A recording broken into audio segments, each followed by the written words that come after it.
A very good morning to all my dear students. Let's start the today's class with the new chapter Improvement in Food Resources.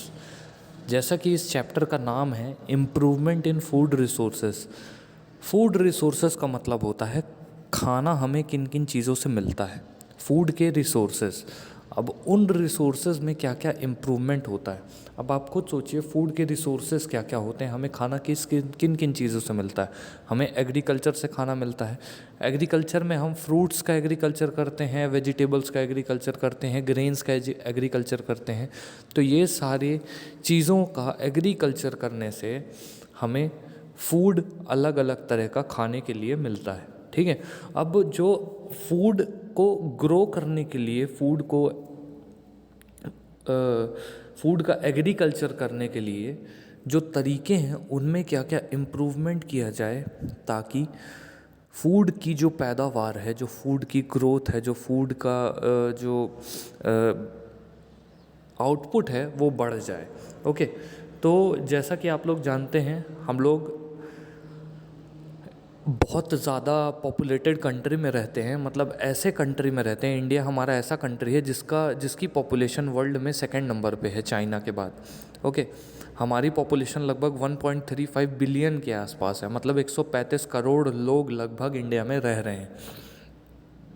इतनी बड़ी जनसंख्या को food की supply देने के लिए हमें बहुत ज़्यादा खाना प्रोड्यूस करना पड़ता है, बहुत ज़्यादा चीज़ें प्रोड्यूस करनी पड़ती हैं, ग्रो करनी पड़ती हैं।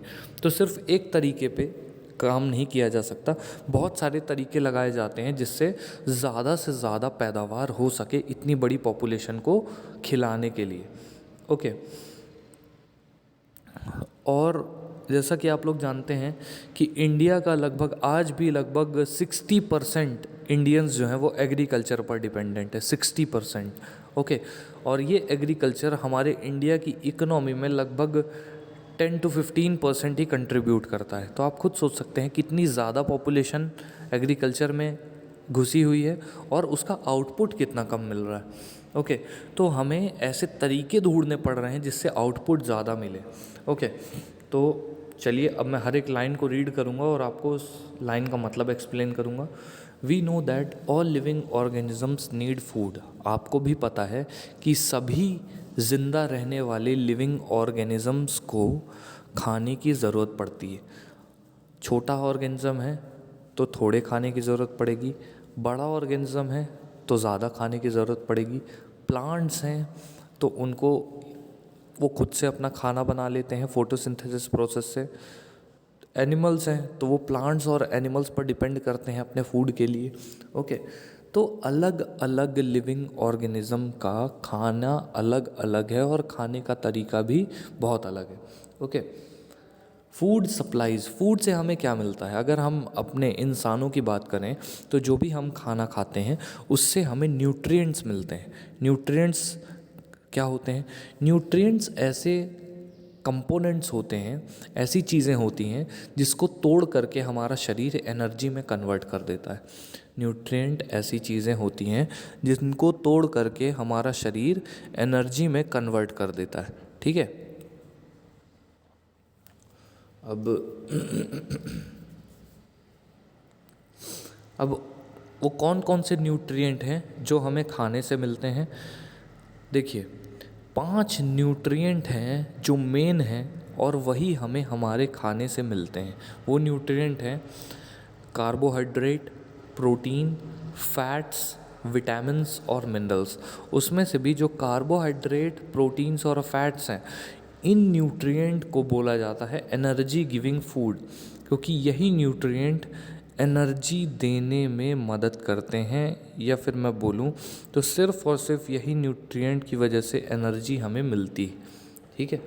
बाकी जो विटामिन्स और मिनरल्स हैं वो सिर्फ मदद करते हैं एनर्जी निकालने में, बट वो एनर्जी खुद नहीं देते हैं। Okay.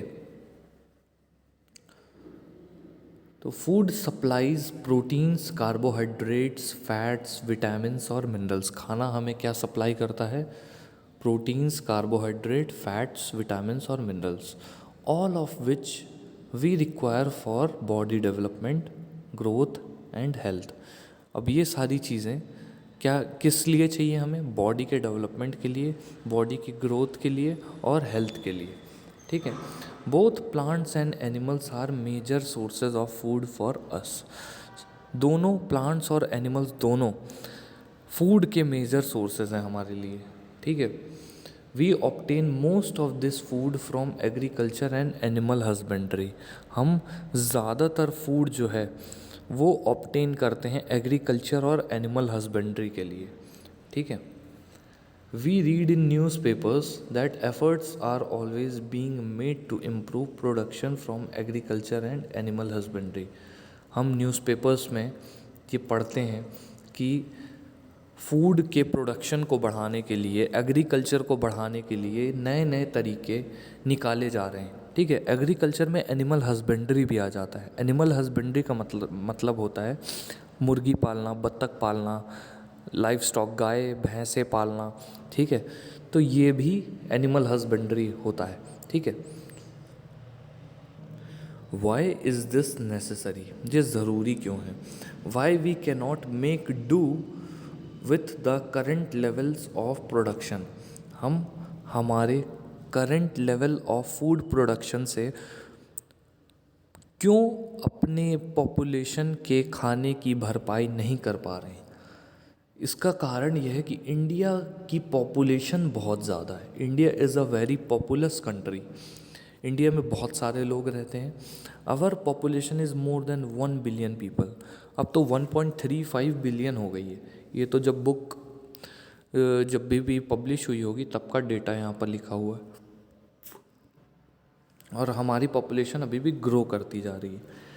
As food for this growing population we will soon need more than a quarter of a billion tonne. मतलब लगभग 25.25 बिलियन टन्स ग्रेन हमें हर साल लगता है। आप खुद सोच सकते हैं कितनी ज़्यादा अनाज की खपत होती है हमारे इंडिया में, okay. This can be done by farming on more land. ये कैसे किया जा सकता है? ज़्यादा से ज़्यादा लैंड में फार्मिंग करके, ठीक है। But India is already intensively cultivated. पर इंडिया ऑलरेडी जो है बहुत ज़्यादा इंडिया में एग्रीकल्चर हो रखा है। इंडिया इंटेंसिवली कल्टिवेटेड है पहले से ही, ठीक है। As a result we do not have any major scope for increasing the area of land under cultivation. India की पॉपुलेशन इतनी ज़्यादा है कि अब इंडिया के पास उस तरह के लैंड बहुत कम बचे हैं जिनको खेत में कन्वर्ट करके और खेती की जा सके, okay. Therefore it is necessary to increase our production efficiency for both crops and livestock. इसीलिए ये बहुत ज़रूरी हो गया है हमारी प्रोडक्शन एफिशिएंसी को बढ़ाना हमारे क्रॉप्स और लाइव स्टॉक दोनों के लिए। क्रॉप्स मतलब हमारी फसल, और जो हमारे जानवर हैं, जंगली जानवर, उनके लिए, ओके। प्रोडक्शन बढ़ाना बहुत ज़रूरी हो गया है। Efforts to meet the food demand. Food की बढ़ती डिमांड को पूरा करने के लिए हमारी पूरी जो इंडिया की जनसंख्या है उनको पूरी तरह से खाने को प्रोवाइड करने के लिए इतने एफर्ट्स किए जा रहे हैं कि फूड का प्रोडक्शन बढ़ जाए, ठीक है। Efforts to meet the food demand by increasing food production have led to some successes so far. काफ़ी हद तक, बहुत हद तक हमें सफलता मिली है, okay. We have had the green revolution which contributed to increased food grain production. यहाँ पर ग्रीन रेवोल्यूशन हो रहा है इंडिया में, ओके, जो फूड ग्रेन प्रोडक्शन को कंट्रीब्यूट कर रहा है, ओके, या फूड ग्रेन प्रोडक्शन में मदद कर रहा है।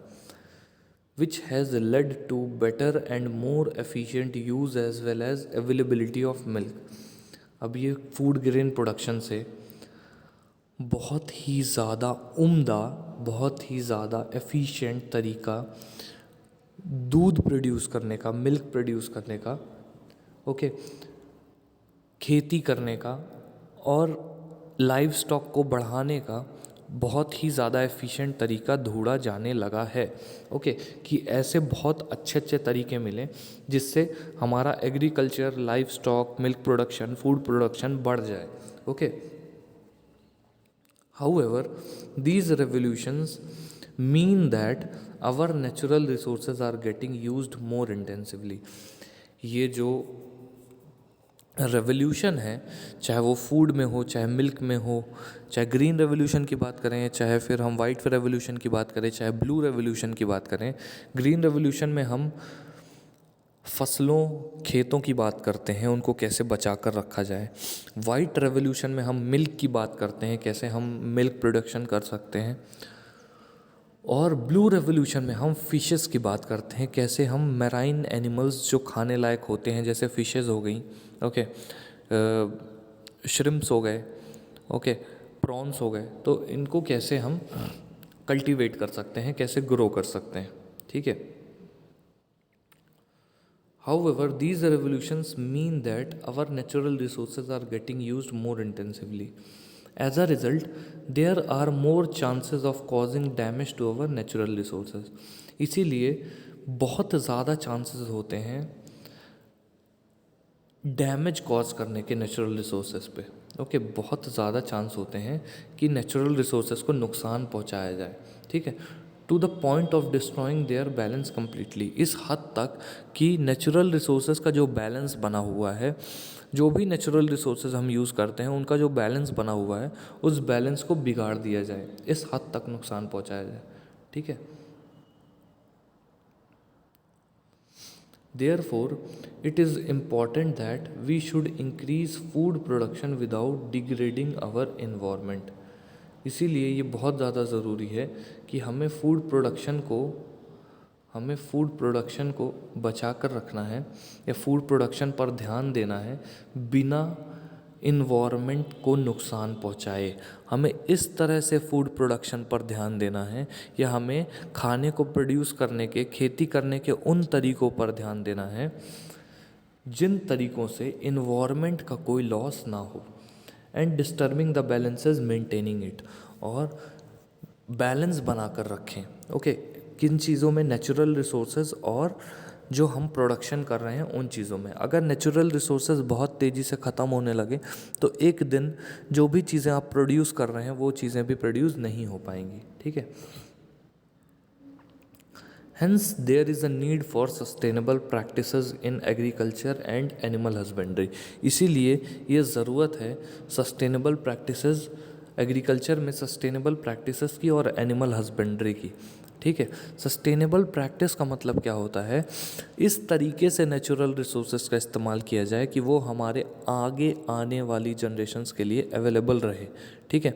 ऐसा नहीं है कि हम ही पूरे नेचुरल रिसोर्सेज को यूज़ कर लें और आगे आने वाली जनरेशन के लिए, जो हमारे बच्चे हैं, जो हमारे नाती पोते होंगे, उनके लिए ये जो नेचुरल रिसोर्सेज हैं वो अवेलेबल ही ना रहें। ऐसा होना ही नहीं चाहिए। अब आप खुद सोच लीजिए कि आपके जो बच्चे होंगे या जो आपके बच्चे के बच्चे होंगे, वो पेट्रोल डीजल नहीं देख पाएंगे। जैसे आप पेट्रोल का यूज़ कर पा रहे हैं, वो लोग पेट्रोल देख ही नहीं पाएंगे, क्योंकि पेट्रोल आने वाले 30-35 सालों में ख़त्म हो चुका होगा। ओके।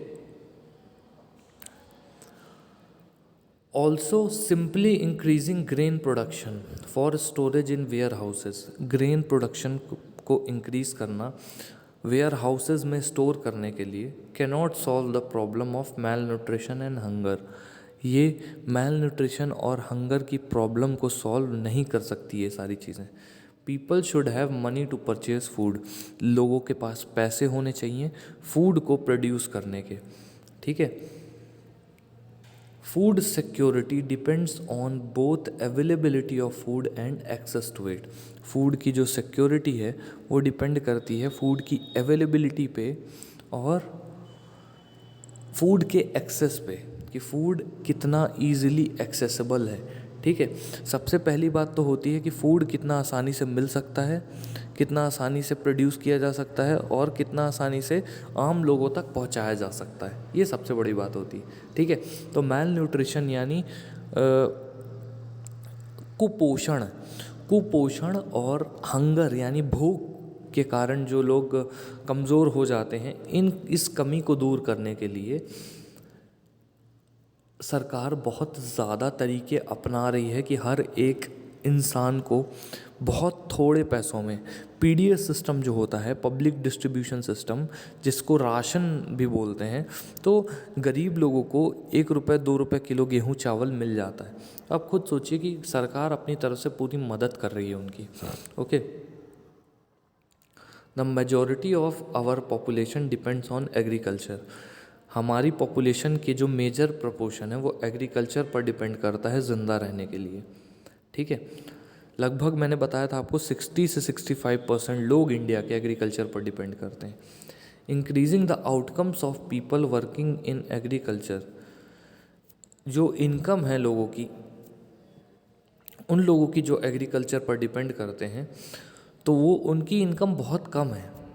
ठीक है, उनकी इनकम बहुत कम है और उस इनकम को बढ़ाना ये सरकार का दायित्व है कि जो किसान अपना अनाज बेच रहा है, उसके अनाज को जिस हिसाब से उसने मेहनत की है, जिस हिसाब से उसने पैसे इन्वेस्ट किए हैं, उसका प्रॉफिट उसको मिलना चाहिए। ओके, अभी महाराष्ट्र में हुआ था, अंगूर पैदा करने वाले जो किसान हैं, जो अंगूर की खेती करते थे, ग्रेप्स की, तो उन्होंने क्या किया था, जो ग्रेप्स की खेती करते थे, उनकी जो प्रोडक्शन कॉस्ट रही वो लगभग 30 रुपये थी 1 किलो ग्रेप्स को प्रोड्यूस करने के लिए, लगभग 30 रुपीज़। ओके, और जब उन्होंने मार्केट में बेचा तो लोग 10 रुपये में ख़रीद रहे थे। ओके, मार्केट इतनी बेकार हो चुकी थी कि लोग 10 रुपये में उनका अंगूर खरीद रहे थे। तो खुद सोचिए, किसान क्यों पैदा करेगा कोई चीज़ जब उसको ऐसा घाटा लगेगा तो। ओके, इतना ज़्यादा उसको लॉस होगा तो क्यों प्रोड्यूस करेगा। Food security depends on both availability of food and access to it. Food की सिक्योरिटी किस पर डिपेंड करती है कि फूड कितना इजीली अवेलेबल है और जगह जगह पर पहुंच रहा है कि नहीं। ठीक है, the majority of our population depends on agriculture. हमारी ज़्यादातर जो पॉपुलेशन है वो किस पर डिपेंड करती है, एग्रीकल्चर पर डिपेंड करती है ज़िंदा रहने के लिए। Increasing the incomes of the people working in agriculture is therefore necessary to combat the problem of hunger. उन लोगों की इनकम जो खेती कर रहे हैं उनकी इनकम बढ़ाना ज़रूरी है। सरकार उनको सब्सिडी दे, ठीक है, उनको हेल्प करे, ठीक है, क्योंकि वो किसान ऐसे होते हैं जो पूरे देश को खाना खिलाते हैं। ओके, अगर भूखमरी को बचाना है तो उनको हमें बहुत अच्छे से रखना पड़ेगा किसानों को। Scientific management practices should be taken to obtain high yields from farms. जो साइंटिफिक मैनेजमेंट प्रैक्टिसेस होती हैं वो अंडरटेक की जा सकती हैं, वो अपनाई जा सकती हैं ताकि ज़्यादा से ज़्यादा पैदावार हो। सपोज़ पहले 1 एकड़ खेत से हमें लगभग 5 क्विंटल गेहूँ मिलता था। सपोज़ करिए 1 एकड़ खेत से हमें 5 क्विंटल गेहूँ मिलता था। तो हमें ऐसे तरीक़ों का इस्तेमाल करना चाहिए, ऐसी खाद लानी चाहिए, पानी बराबर से देना चाहिए, ऐसी देख रेख करनी चाहिए, इस तरह के गेहूँ के बीज लाने चाहिए कि वो जो 5 क्विंटल हो रहा था गेहूँ, ओके, वो अब बढ़ के 10 क्विंटल हो जाए। ओके, तो यही होगा, उतने ही एरिया से हम ज़्यादा प्रोडक्शन कर सकें। ठीक है, यानी quality of seeds, quality of soil, quality of fertilizers, manure used, ये सारी चीज़ों की क्वालिटी हमें बढ़ानी पड़ेगी। Okay, for sustained livelihood one should undertake mixed farming, intercropping and integrated farming practices. Sustained livelihood के लिए, एक प्रॉपर जीवन बिताने के लिए एक इंसान को mixed farming, intercropping, integrated farming practices, इन सब चीज़ों का ध्यान देना चाहिए। For example, combine agriculture with livestock, poultry, fishery and beekeeping. Agriculture को इन चीज़ों से कंबाइन करिए, लाइव स्टॉक से, पोल्ट्री से, फिशरी से, बी कीपिंग से। The question thus becomes, how do we increase the yields of crops and livestock. हम क्रॉप्स यानी जो फसल है उसकी जो पैदावार है उसकी पैदावार को कैसे बढ़ाएं, ओके, और जो लाइव स्टॉक है यानी जो गाय भैंस हैं, ओके, उनको कैसे हम उनसे मिल्क प्रोडक्शन जो हो रहा है वो कैसे उनका मिल्क जो है हम ज़्यादा से ज़्यादा प्रोड्यूस करवा सकें। ठीक है, अब क्या क्या इम्प्रूवमेंट करने हैं क्रॉप की पैदावार को बढ़ाने के लिए, वो हमें इस पैराग्राफ में पढ़ना है कि क्रॉप्स की पैदावार को बढ़ाने के लिए हमें क्या क्या इम्प्रूवमेंट करने हैं। Cereals such as wheat, rice, maize, millets and sorghum provides us carbohydrate for energy requirement। हमने थोड़ी देर पहले जाना था जो खाना हम खाते हैं उससे हमें न्यूट्रिएंट्स मिलते हैं।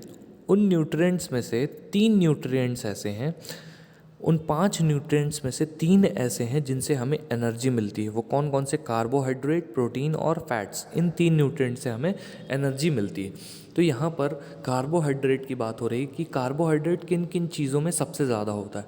तो आप सुन लीजिए और अपने दिमाग में बैठा लीजिए कि कार्बोहाइड्रेट अगर आपको अपनी बॉडी में बढ़ाना है तो आपको व्हीट ज़्यादा खाना पड़ेगा, राइस ज़्यादा खाना पड़ेगा, मेज़, मिलेट्स, सोरघम, ये सारी चीज़ें कार्बोहाइड्रेट रिच चीज़ें होती हैं। ठीक है, अब कुछ दालों की बात करते हैं। अगर हम चने की बात करें, मटर की बात करें, काले चने की बात करें या उड़द की बात करें, ओके, मूंग की बात करें, अरहर की बात करें, लेंटिल यानी मसूर की बात करें, तो ये सब दालें जितनी हैं वो सब रिच होती हैं किसमें? प्रोटीन में। तो दाल और चावल से या दाल रोटी से हमें प्रोटीन और कार्बोहाइड्रेट तो मिल गया। फैट के लिए हमें दूध पीना पड़ता है या घी खाना पड़ता है। Okay, and oil seeds including soybean, oil seeds जिनसे हमें तेल मिलता है जैसे सोयाबीन, ग्राउंडनट, मूंगफली, ठीक है, सीसम, कैस्टर, मस्टर्ड, लिनसीड, सनफ्लावर, ये सब हमें ऑयल देते हैं और ये ऑयल ही फैट होता है। ठीक है, मिल्क से हमें घी मिलता है, वो भी फैट होता है। अब जो वेजिटेबल हैं, फ्रूट्स हैं, स्पाइसेस हैं, इनसे हमें मिलता है मिनरल्स और विटामिन्स। ठीक है, वेजिटेबल, स्पाइसेस और फ्रूट से हमें विटामिन्स और मिनरल्स मिलते हैं। ठीक है, वेजिटेबल्स, स्पाइसेस और fruits provide a range of vitamins and minerals in addition to small amounts of proteins, carbohydrates and fats. In addition to these food crops, इन फूड क्रॉप्स के साथ साथ फॉडर क्रॉप्स जैसे बरसीम, ओट्स या Sudan grass are raised as food for livestock. तो livestock के लिए यानी जो भेड़ बकरियां रखी हैं आपने, जो भी गाय भैंसे पाल रखी हैं, उनके लिए, उनके खाने के लिए बरसीम, ओट्स, सूडान ग्रास, ये सारी चीज़ें आपको रखनी पड़ेंगी। ओके, और एक चीज़ मैं आपको बताना चाहूँगा कि अभी हमने जो चीज़ें पढ़ी वो बहुत इम्पॉर्टेंट हैं इस पैराग्राफ में, कि आपको अगर कार्बोहाइड्रेट वाला खाना खाना है तो आपको अपने खाने में गेहूँ यानी रोटी, चावल, मेज़ यानी भुट्टा, मिलेट्स और सोरघम जैसी चीज़ें इंक्लूड करनी पड़ेंगी। ठीक है, आपको प्रोटीन ज़्यादा चाहिए तो चना, मटर, उड़द, मूंग, अरहर, मसूर, ये सारी चीज़ें आपको खानी चाहिए अपने खाने में। ओके, और अगर आपको फैट्स चाहिए तो सोयाबीन, ग्राउंडनट, सीसम, कैस्टर, मस्टर्ड, लिनसीड, सनफ्लावर, इन सब का तेल आपको यूज़ करना चाहिए। ठीक है, और घी भी साथ में लेना चाहिए। ओके, और अगर आपको इन तीनों चीज़ों से आपको मिल गए मेन एनर्जी गिविंग न्यूट्रिएंट्स, कौन कौन से? कार्बोहाइड्रेट, प्रोटीन्स और फैट्स, जो ऊपर हमने खाने की चीज़ें पढ़ी उनसे ये सारी चीज़ें मिल गई। अब विटामिन्स और मिनरल्स के लिए हमें वेजिटेबल्स और फ्रूट्स खाने पड़ेंगे, क्योंकि विटामिन्स और मिनरल्स हमारी बॉडी की ग्रोथ के लिए ज़रूरी हैं। ओके, हमारी बॉडी में जो रिएक्शन चलती रहती हैं जिससे एनर्जी मिलती है हमारी बॉडी को, उन रिएक्शन को चलाने के लिए विटामिन्स और मिनरल्स ज़रूरी होते हैं। ठीक है, तो विटामिन्स और मिनरल्स का बहुत बड़ा रोल होता है। ओके, तो यहाँ पर देखिए अलग अलग चीज़ें यहाँ पर न्यूट्रिशियस लिखी हुई हैं। Different crops require different climatic conditions. अब आप लोग बहुत अच्छे से जानते हैं अलग अलग तरीके की फसलों को अलग अलग तरह के इन्वायरमेंट और अलग अलग तरह के मौसम की ज़रूरत है, क्लाइमेट की ज़रूरत है, क्लाइमेटिक कंडीशंस की ज़रूरत है। ठीक है, हमारे इंडिया में मेनली 3 सीज़न होते हैं। ठीक है, जिनको एग्रीकल्चर सीज़न बोला जाता है या क्रॉपिंग सीज़न बोला जाता है। ठीक है, वो है खारिफ, रबी और जायद। ओके, तो जो खारीफ क्रॉप्स होते हैं वो बरसात के टाइम पर होते हैं, बारिश का जो समय होता है उसमें खारीफ के क्रॉप्स होते हैं, यानी जुलाई अगस्त सितंबर अक्टूबर ये 4 महीने जो हैं ये खारीफ के सीज़न होते हैं। ठीक है, इसमें खारीफ वाली फसलें लगाई जाती हैं, इसमें वो फसलें लगाई जाती हैं जिनको पानी ज़्यादा चाहिए। ठीक है, जैसे चावल को पानी ज़्यादा चाहिए, चावल एक खारीफ क्रॉप हो गया। ठीक है, ठंड के टाइम पे रबी क्रॉप्स लगाए जाते हैं, यानी नवंबर दिसंबर जनवरी फरवरी मार्च ये 5 महीने जो हैं ये लगभग लगभग रबी क्रॉप्स के सीज़न होते हैं, इसमें सारे रबी क्रॉप्स लगाए जाते हैं। ठीक है, जो गर्मी में पककर तैयार हो जाते हैं, जैसे गेहूं हो गया। ठीक है, तो ये हो गया खारीफ और रबी, और इनके बीच में जो महीने होते हैं उनमें जायद की फसल लगाई जाती है। ठीक है, तो ये 3 सीज़न होते हैं और ये 3 क्रॉपिंग पैटर्न होते हैं इंडिया में। ठीक है, तो इंडिया की अलग अलग जगह की क्लाइमेट के हिसाब से, क्योंकि इंडिया में अलग अलग जगह अलग अलग क्लाइमेट पाई जाती है। आप साउथ में चले जाओ, मॉनसूनल टाइप ऑफ क्लाइमेट आपको मिलेगी, वहाँ पर मैक्सिमम बारिश होती रहती है, धूप भी रहती है बहुत ज़्यादा। ओके, तो वहाँ पर जो भी फसलें होती हैं वो जैसे ज़्यादा पानी की रिक्वायरमेंट जिनको होती है वो होती हैं, जैसे चावल हो गया, तो साउथ के लोग चावल ज़्यादा खाते हैं। ओके, वहीं आप अगर देखेंगे सेंट्रल इंडिया यानी मध्य प्रदेश उत्तर प्रदेश वगैरह को देखें तो यहाँ पर सभी तरह की चीज़ें हो जाती हैं। ओके, अगर हम नॉर्थ में जाएं जैसे जम्मू कश्मीर वगैरह हो गया तो वहाँ पर ठंड बहुत ज़्यादा पड़ती है। तो आप ये देख सकते हैं कि इंडिया में अलग अलग जगह अलग अलग तरह के क्लाइमेट है। ठीक है, कहीं ठंड पड़ रही है, कहीं बहुत ज़्यादा गर्मी पड़ रही है, तो अलग अलग क्लाइमेट के हिसाब से अलग अलग फसलें वहाँ पर होती हैं।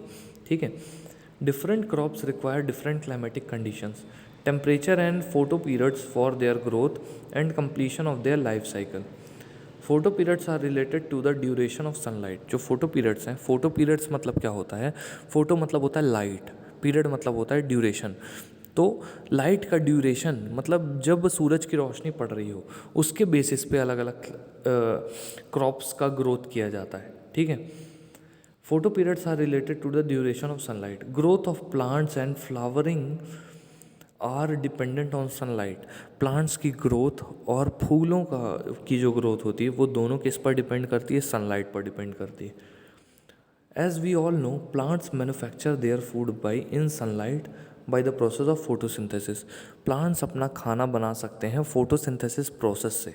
ठीक है, जिसमें वो कार्बन डाइऑक्साइड, वाटर, क्लोरोफिल, इन 3 चीज़ों को मिक्स करके सनलाइट की मदद से अपना खाना तैयार करते हैं। उनका खाना क्या होता है, ग्लूकोज, उसका दूसरा नाम क्या होता है, स्टार्च, और उसको क्या बोलते हैं, और कार्बोहाइड्रेट। ओके, तो ये 3 नाम होते हैं प्लांट्स के फूड के। ओके, प्लांट का जो फूड होता है उसके ये 3 नाम होते हैं। ठीक है, there are some crops which are grown in rainy season called kharif season. जो रेनी सीज़न होता है मैंने आपको बताया उसको खारिफ सीज़न बोलते हैं। ये जून से लेकर अक्टूबर तक का होता है, जून जुलाई अगस्त सितंबर अक्टूबर, ये 5 महीने जो हैं वो खारिफ सीज़न होता है। ठीक है, some of the crops grown in winter season, जो ठंडियों में होती है फसल, मैंने उसको बोला है आपको कि वो राबी क्रॉप्स होते हैं। जैसे अप्रैल में, जो नवंबर से अप्रैल तक होते हैं, नवंबर दिसंबर जनवरी फरवरी मार्च अप्रैल, तो ये 6 महीने रबी सीज़न होता है। ठीक है, अब जो पैडी है, सोयाबीन है, पिजन पी है, मेज़ है, कॉटन है, ग्रीन ग्राम है, ब्लैक ग्राम है, ये सब क्या हैं, खारिफ क्रॉप्स हैं।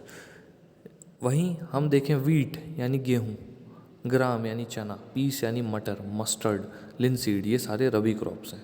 ठीक है, तो ये खारिफ और रबी क्रॉप्स यहाँ पर लिखे हुए हैं। In India, there are a 4 times increase in production of food grains from 1952 to 2010। 1952 से 2010, लगभग ये 58 ईयर्स के टाइम पे, इन 58 सालों में जो फूड ग्रेन का प्रोडक्शन है वो सिर्फ 25%, जो फूड ग्रेन का प्रोडक्शन है वो लगभग 4 गुना बढ़ा है।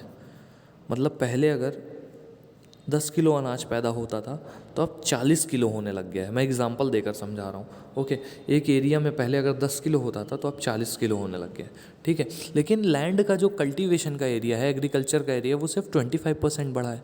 तो उतने से एरिया में इतना ज़्यादा प्रोडक्शन ये लोग कर रहे हैं। खुद सोचिए कि कितनी कितनी बुरी तरह से लैंड को ये लोग अफेक्ट कर रहे होंगे। How has this increase in production been achieved? If we think of the practices involve in farming, ये इतना ज़्यादा इंक्रीज जो है वो कैसे हुआ? तो अगर हम खेती करने के तरीक़ों पर गौर करें तो हम उनको 3 स्टेजेस में डिवाइड कर सकते हैं। पहला, चॉइस ऑफ सीड्स, ठीक है। दूसरा, नर्चरिंग द क्रॉप्स। और तीसरा, protection of growing and harvested crops from loss, ठीक है। तो पहला क्या है, अगर हमको भी इस तरह की, मतलब आगे भी इसी तरह की अगर ग्रोथ हमें अचीव करनी है तो हमें किन चीज़ों का ध्यान देना पड़ेगा? हमें सबसे पहला ध्यान रखना पड़ेगा कि चॉइस ऑफ सीड्स अच्छे होने चाहिए। दूसरा, जो भी आप प्लांट्स लगा रहे हो, जो भी क्रॉप, जो भी फसल लगा रहे हो, उनको बहुत अच्छे से देखभाल करना, ठीक है। और तीसरा, कटाई, उनकी टाइम से कटाई, ठीक है। ये 3 मेजर चीज़ें होती, ठीक है। Thus the major groups of activities for improving crop yields, जो क्रॉप की पैदावार है, फसल की पैदावार बढ़ाने के लिए जो मेजर एक्टिविटी होती हैं वो यहाँ पर लिखी हुई हैं। क्रॉप वैरायटी इम्प्रूवमेंट, क्रॉप की वैरायटी का improvement. Crop production improvement, crop की प्रोडक्शन का improvement. Crop protection management, crop की प्रोटेक्शन के लिए मैनेजमेंट, ओके। ये 3 चीज़ों का ध्यान रखना पड़ेगा। तो ये 3 चीज़ें हम बहुत ही विस्तार से पढ़ेंगे स्टूडेंट्स। आई होप आप लोगों को आज तक का, अभी तक का, जहाँ तक हमने पढ़ लिया है वहाँ तक का लेक्चर समझ में आया होगा। आप लोग घर पर इस चैप्टर को 2 से 3 बार रीड करें, जो भी डाउट्स हैं मेरे से पूछें। That's all for now students, thank you so much.